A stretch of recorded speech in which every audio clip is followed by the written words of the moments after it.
വിളിച്ചിട്ട് ഇങ്ങോട്ട് വന്നു എന്ന് കണ്ടപ്പോ ഞാൻ പകച്ചുപോയി. അദ്ദേഹം നിന്റെ താളത്തിനൊത്ത് തുള്ളുന്ന കണ്ടപ്പോ ജീവിതം അവസാനിപ്പിക്കാൻ വരെ ഞാൻ ചിന്തിച്ചു. ഇതെല്ലാം കാണാൻ എന്നെ ഇങ്ങോട്ട് വിളിച്ചു വരുത്തിയ നിന്നോട് എനിക്ക് അടങ്ങാത്ത പകയാ തോന്നിയത്.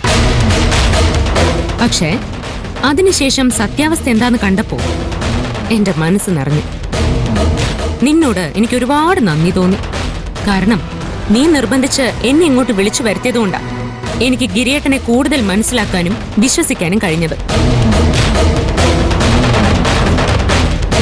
ഗിരിയേട്ടനോട് പറഞ്ഞതുപോലെ ഞങ്ങൾ തമ്മിൽ കൂടുതൽ അടുത്തൂന്ന് നുണ പറഞ്ഞ ഇവളുടെ എല്ലാ അഹങ്കാരവും അവസാനിക്കും.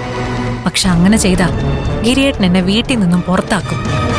അങ്ങനെ തോറ്റുകൊടുക്കാനല്ല ഞാൻ ഇത്രയും കഷ്ടപ്പെട്ടത്. ഇവളെ ഒതുക്കാൻ വേറെന്തെങ്കിലും വഴി കാണണം.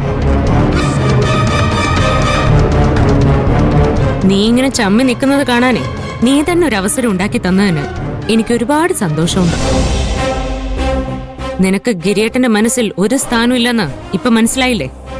ഇനിയെങ്കിലും സ്വന്തം വില കളഞ്ഞ് അദ്ദേഹത്തിന്റെ പുറകെ നടക്കുന്നതൊന്ന് നിർത്തിക്കൂടെ? അദ്ദേഹത്തിന്റെ ജീവിതത്തിൽ നിന്നും എന്നെ മാറ്റാൻ ആര് വിചാരിച്ചാലും പറ്റില്ല. അങ്ങനെ ഉറപ്പിക്കൊന്നും വേണ്ട മഞ്ജു. ഞാൻ മനസ്സ് വെച്ചാ ഇവിടെ പലതും നടക്കും. നിന്നെ ഗിരിയേട്ടന്റെ ജീവിതത്തിൽ നിന്ന് ഞാൻ മാറ്റി കാണിക്കട്ടെ. മഞ്ജു, മഞ്ജു, വിട്, വിട്, ആ, വിട് മഞ്ജു, ആ, മഞ്ജു, അയ്യോ, ആ, മഞ്ജു, വിട്, ദേ, മഞ്ജു.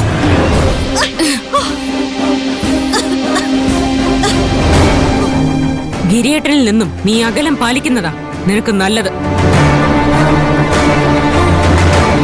ഇന്ന് തന്നെ ഗിരിയേട്ടന് വരാൻ ഒരു താല്പര്യം ഇല്ലായിരുന്നു എന്ന് എനിക്ക് മനസ്സിലായി. നീ എന്തോ പറഞ്ഞ് ഗിരിയേട്ടനെ ഭീഷണിപ്പെടുത്തുന്നുണ്ടെന്ന്